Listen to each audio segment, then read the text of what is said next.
If anyone's ever told you that Santa Claus isn't real, they're about to look very foolish indeed. Theorists argue that evidence of the Santa Claus syndrome can be seen everywhere throughout society. It has given rise to countless conspiracies. Santa Claus is said to have many characteristics that belong to Jesus. And he is actually an antichrist because he takes the place of Christ. You ever ask yourself, do aliens celebrate Christmas? Santa is actually Satan's work. Satan has created Santa to trick us all into the greed and everything and get us away from the real meaning of Christmas. Another reason that they think that is because Santa, if you switch the letters around, actually spells Satan. So Nick is a name for the devil. So who is Saint Nick? Decorating with silver and gold balls, which actually, believe it or not, are represented in ancient cultures as the testicles of the sun god. Did you hear the Russians invaded Santa's workshop? The Russians tried to they got rid of Christmas. Yeah, they got rid of it. They got rid of it. Whoa, ho, ho, ho, ho, ho. Ding, ding, ding, ding, ding, ding, ding, ding. Shh, shh, shh. Dashing through the snow. I don't want a lot for Christmas. There's just one thing that I need. Being nice to my friends in 2019. Happy Merry Christmas, folks. Merry Christmas. Hope you're having a lovely day. Anything else we want to say? Any other greetings we might want to give on this day? I mean, Happy Hanukkah. No? Anything else? Kwanzaa is Happy holidays. Happy holidays. Anything else going on? Anything else happening? Happy birthday, Jesus Christ. Yeah. Anyone else? The sun god, I think, that predated Jesus Christ. Saturnalia. Yep. Anyone else? I think there was a Greek guy that was the 25th. Wasn't Alexander the Great said to be on the 25th? Yeah. Isaac Newton. Anyone else? My awful boss from my old job at the information centre, she was the 25th. Fuck off, I hated you. Oh. She was awful. Yeah. Why? Why was she such a horrible boss? As per the film Horrible Bosses. Yeah, she wasn't horrible in that way. No? She didn't just want to fuck you all the time? No. She's nasty. She's a nasty. Yeah, officious? Yeah. I'll turn her head's fair play. Tell people off in front of customers. Quite I'd hate to be told off by someone. Belittling people in front of customers. I'd hate to be belittled by someone. All right, well, let's get on to the Christmas episode. Now that we've done all the holiday and birthday greetings that I could possibly think of for December 25th, except for my mate Cam. Hey. Happy birthday, Cam. Happy birthday to me and fuck you to Jesus, who I just outlived. Yeah, cop it, Jesus. What, do you only make it to 33? Yeah. Oh, strange that. You've powered on through that Masonic number. Yeah. You got more power than the Masons. Yeah, I do. Are you feeling more power? No, not yet. No. Actually, not yet. Not right now, because we're pre-recording this. Yeah. We're not recording this on Christmas Day. Can you tweet on Christmas Day, hi everyone, I do feel more powerful. Yeah, I'm coursing with Masonic energy. Yeah. All through me bits. We've got some Christmas conspiracies, don't we? Yeah. Yeah, just some fun bits and pieces about Christmas. A few Christmassy things. I've brought just a little one to the table. I don't really have anything, so Yeah. Well, this is a bonus episode, so people, if it's not good enough for you, go spend time with your fucking family. Christmas Day, 1964. Marjorie Bye, a local woman in the town of Warminster, was going for a walk. She was woken up around 6 a.m. on Christmas morning by the sound of sleigh bells. No. She just got woken up at 6 a.m. and decided to go to church for Christmas Mass. As she walked her route, she began to hear some strange noises in the area known as Bell Hill. She described the noises as very odd, quote, like branches being pulled over gravel. What a specific. What a strange noise to hear in the countryside. Yeah, walking. it's like a fairly normal noise. In like an area where no doubt there's gravel and there are branches. What a strange combination. But anyway, she told that to the local newspaperman. Mm-hmm. He wrote it up. Funny noises on Christmas Day. What a scoop. What a scoop. I saw a thing that was like, mysteriously, the story was sort of buried in the middle of the newspaper. It's like, that's not mysterious. That's like, The story is a woman heard a noise. Yeah. That's just a filler piece in a newspaper. Yeah. That's like to avoid so many awkward conversations in the future where she's like, I noticed you didn't print my story in the paper again, Mr. Shuttleworth. So that did not make a huge splash at the time on Christmas or early January 1965, but it has since been incorporated into the larger story of a little phenomenon known as the Warminster Thing, which is just general UFO activity around Warminster, as well as strange noises. I would note Warminster is on the edge of an airbase. Okay. And, strange noises, anything from gravel to branches. Jet engines. So, lots of UFOs spotted. There's actually a pretty, I don't know about funny. It is funny. There's like a doco from the early 90s talking to the people of Warminster about this. And there's like one guy who saw a UFO and took a photo of it. And the reporter's like, people must have thought you were making it up. And he's like, I suppose they did. But I'm bullish to them. There were also a bunch of UFOs were found, like flying saucers were found. This was not directly in Warminster, but in the general area, which were like metal discs. And when they opened them up, they found English batteries. Okay. Some sort of liquidy sludge and like other materials of this earth. Right. As we famously know, when it comes to aliens, batteries are not included. Yeah. Well, the main clue I would have said is that there were batteries. That there were English batteries. That's my point. And also the sludge turned out to be pig swill that they found inside these things. They packed it with pig swill, I guess, to give it some sort of alien feel. So someone set up a little jape. Yeah. And I think there's footage of someone tasting the liquid. It's like, don't taste that. That's pig swill. No, you've got to let people drink the goo. If you find alien goo, let them drink the goo. Yeah. What was that?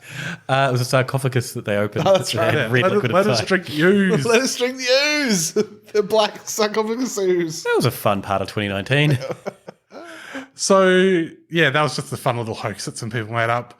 I don't think the Warminster thing ever went away. It's just every time... I think it might have quieted down when they closed the airbase. But that was my little Christmas thing. That this little Christmas noise turned into the most lazily named supernatural phenomenon, the Warminster thing. I like it. That's good.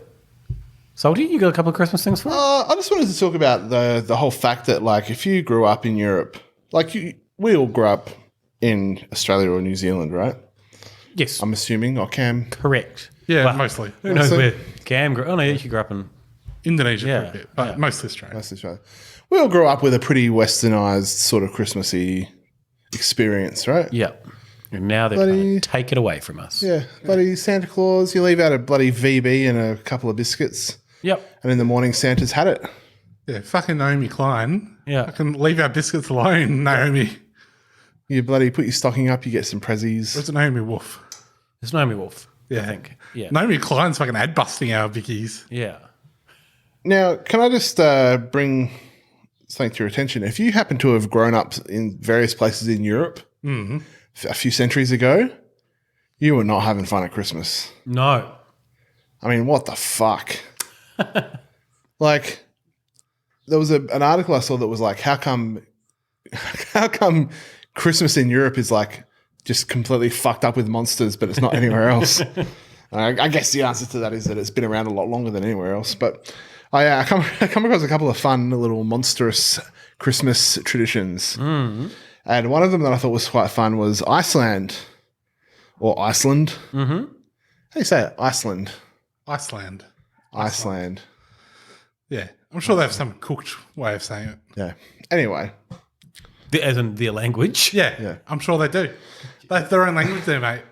Sorry, Iceland, for calling your language cooked on this podcast.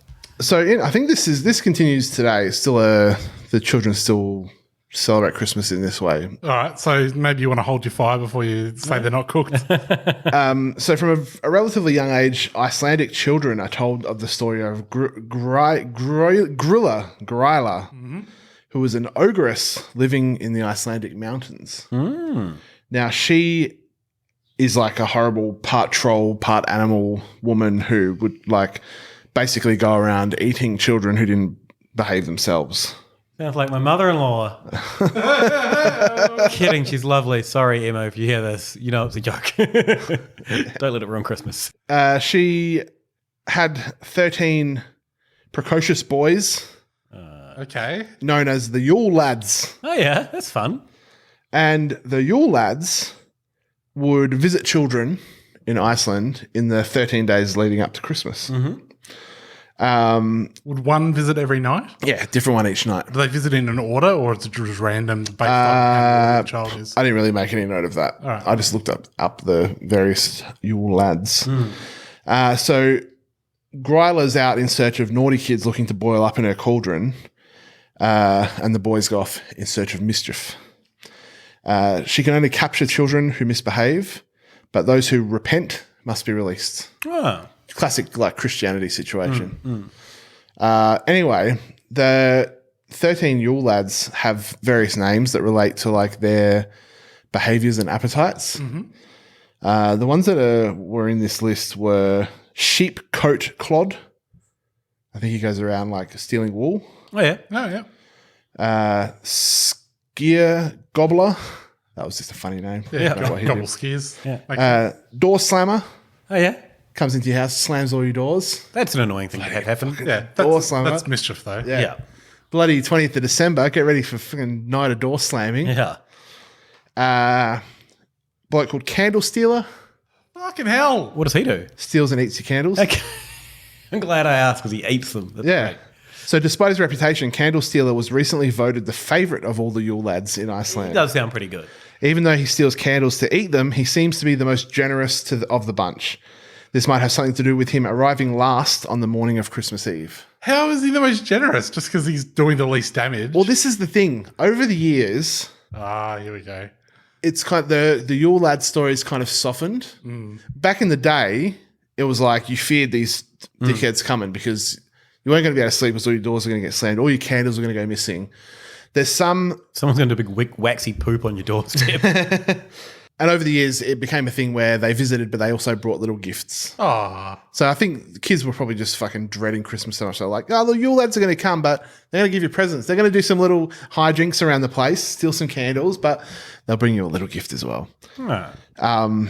Also, the troll mother has a giant cat called the Christmas cat, which eats children who don't get new clothes for Christmas. I'm so glad that wait, hang on. Say that again. So if the kids don't get new clothes for Christmas, the Christmas cat will come and eat them. Bloody genius parents. Yeah, it's those transparent thing. These fucking kids are eating it up though. Yeah. Hang on, so if they don't get new clothes. Yeah, they get eaten by the Christmas cat. Yeah. So like... So when they don't complain that you got new clothes. When you get jocks and socks for Christmas, you're like, yes! I'm not going to get eaten by the Christmas cat. Not fucking ask for a He-Man. What if you can't afford new clothes? Like, he's gonna slam down all the poor kids. Yeah, I feel like if new clothes are not part of your Christmas agenda, you probably are not bringing up the Christmas cat to your kids. Yeah. Plus, like back in those days, they probably like made a lot of clothes themselves. So they need to run down to Target. The Christmas cat sounds great. You mentioned the words Christmas cat, and I'm like, this is great. Little bells on a cat. Little bells. He's in front of a fire in Iceland. Oh, I'm loving all of this. He's probably got a big bowl of Christmas cream. Yeah. And then he's just nomming down kids. Here's a little factoid about the Christmas cat.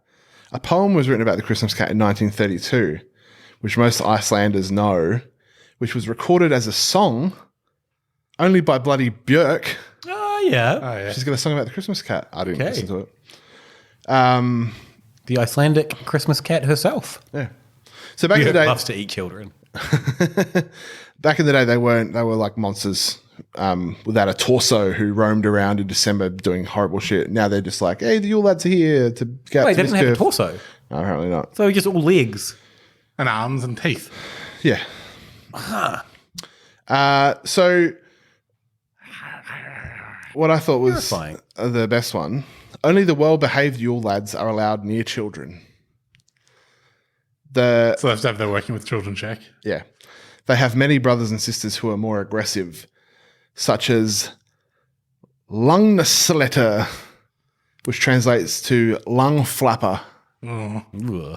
He walks around with wet sheep's lungs and hits those who get in his way. To be fair, that's like the best possible reason he could be called the lung slapper. Yeah, because he goes around slapping you with wet sheep lungs. Yeah. So that he's not allowed near the kids. Yeah, makes sense. Yeah. Parents cop that one. Yeah. So that was that one. I just thought that was a great little Icelandic tradition that still is around, but they've kind of softened it to not terrify the kids. Yeah. Imagine growing up and like Christmas is coming and you're just like, oh my God, fucking this is going to be horrible. If I get slapped with a wet lung, it's going to ruin my day. Especially growing up in Iceland, where isn't it like dark most of the time? Yeah. And Or also half everyone the time? knows everyone. So Yeah. if you get slapped by a wet lung, people are like, ha ha, yo, you got it. You got it. So there's a few other... When either year of laughing at you for being lung slapped. There's a few other Christmassy monsters that come from like old pagan sorts of things. So Krampus. Yep. Everyone, classic. Krampus has become quite famous in the last little while, right? Yeah. Pretty terrifying. Yeah. He's a goblin kind of a situation, isn't he? What led to the rise of Krampus being in the common sort of... I think it's just a fun thing to say. And I think with the... Been a few horror movies too. Yeah, okay. The League. And also the rise of the left and us wanting to tear down Christmas traditions. Yeah. Something like Krampus, that's a good one we can use to trigger the right. I remember the League had a big Krampus episode. Oh, yeah. Where Taco went nuts for Krampus. Yeah, that's fun. Which one was Taco? Was he the guy that faked being in 9/11? No, that was the other guy. Taco was, what's his face, wasn't it? Taco is John LaJoie. Yeah. Wait, I don't know then. Maybe it is the guy that faked 9/11. No, I don't think it was. For some reason, my YouTube just started slamming me with videos about that guy. Yeah. And like his Howard Stern interview and all of the other like interviews he did where he was having a cop to faking being in 9/11. Oh, that was the Nick Kevin. Yeah. It's got some Zs in there, I think. Oh, the character in the League was called Kevin. Yeah. Fuck, yeah, I can't remember. It's been ages since I saw the League. It's like YouTube algorithm. Why? Why did you think I need to know that? I'm still getting Harmony Korine every day. Harmony Korine story on Letterman every day. So Krampus was St. Nicholas's offsider. St. Nick would go around rewarding kids. Mm-hmm. Makes sense. Krampus would go around kicking the shit out of them, the naughty ones. It wasn't just like, hey, if you're naughty, Santa doesn't give you anything. Krampus would come and beat the living shit out of you. There's Mary Lude, the Christmas zombie horse. Mm-hmm. That's good. Skeleton mare of Welsh tradition rises from the dead and wanders the streets with her attendants who are also fresh from the grave to remind the living of their existence. Mary Lude has only one goal in mind: to get into your house. To keep the zombie horse out, you must engage in a battle of wits. Whoa. In rhyme, no less, usually on New Year's Eve, where the undead mare is represented by a puppeteer parading a horse skull on a pole around the town. So you've got to do a rap battle with a horse. Yep. That's pretty good. Yeah. And it's a skeleton horse. Not just a rap battle, a Welsh rap battle. Yeah, it's probably Yeah, I couldn't do a Welsh rap battle with a horse. That's the most complex rap battle you could possibly do. Yeah. There's a love. You know in this battle you're going to lose. Look at your crappy bones on those shitty hooves. Yeah. I wouldn't know how to say that in Welsh. No. And I feel like the zombie horse has heard it all, right? So it's got all its comebacks ready. Oh, yeah. Like, it's not all freestyle for that horse. No. Another one, La Befana and Babushka. They're Italian and Russian. In Italy, Russia, and parts of Eastern Europe, there's a witch-like lady rooted in the fairy tale figure of Mother Holly, who doles out punishments for the lazy and riches for the hardworking. In Italy, she's known as La Befana. In Russia, Babushka. And every January, she packs up and sets off on her broomstick to join the three kings who are looking for the Christ child. She searches around every house, and if she finds a child there, she leaves cookies and gifts. Before murdering them horribly? Or Yeah, I think so. Yeah, okay. Before doling out the punishments. Stragelli, this guy. Oh, yeah, he rules. In many he's great. places such as Switzerland, Perchta rides. Perchta? Struggle. Perchta. Sorry. Perchta roams the earth on New Year's Eve, rewarding those who are hardworking and generous. So there's a lot of... everyone has their myths of if you've been good, you get rewarded. If you've been bad, you don't just not get rewarded. You get punished. You get fucking punished. Slapped with a wet lung or horned by this guy. The Tomten, creature from Scandinavian folklore, who looks like a gnome, lives among the dead inside burial mounds. He's a caretaker and protector of the household. That is if you don't anger him. He's got quite a temper, and he drives people insane with his tricks or biting them. I think a fun trick would be if you had false teeth in, all those teeth lollies, bit you and left it on your arm. Stayed there. And then bit you again properly. Yeah. You get pranked and bit. They leave gifts for this guy on Christmas Eve. Look, there's so many of them. I think we can pretty much determine that. Hey, look, there's the Yule cat. Oh, yeah. We can pretty much determine that fucking Europe is cooked. Yeah. When it comes to Christmas. Well, but I mean, here we have. There's not like a separate villain, but it's like if you're good, you get presents, and if you're bad, you get coal. Don't we have the sustainability pirate? He's a villain now, right? Yeah. Well, I don't know. Was there any follow up to that sustainability pirate story? The fact that their Christmas party got shut down. Oh, right. Did you not see that? Oh, was that because too many like trolls were saying we're going to come bash up your party? Yeah, so they cancelled the daycare centre's Christmas party. So there was a daycare centre. They said this year instead of Santa Claus, to be inclusive, we're going to have the sustainability pirate. And then they got this hipster on Channel 7 News. Christoph Poulsen, who's a writer/photographer, who I think has shot stories that I've written. I can't remember. And he was like, oh... There's all these people like, oh, it's political correctness gone mad. He wasn't saying it is political correctness gone mad. He was just repeating what people are saying. And I think he was mocking those people. Yeah. But they edited it completely out of context and made him look like a tool. Yeah. So the follow-up from Tom Tanuki. Lots of very visible inner-city lefties seem to go to this childcare centre. He was saying it got shut down and like the kids were crushed. They're like, we're looking forward to it, and now great, kids don't get anything. Yeah. Congratulations, weirdos who are like, it's Santa or nothing.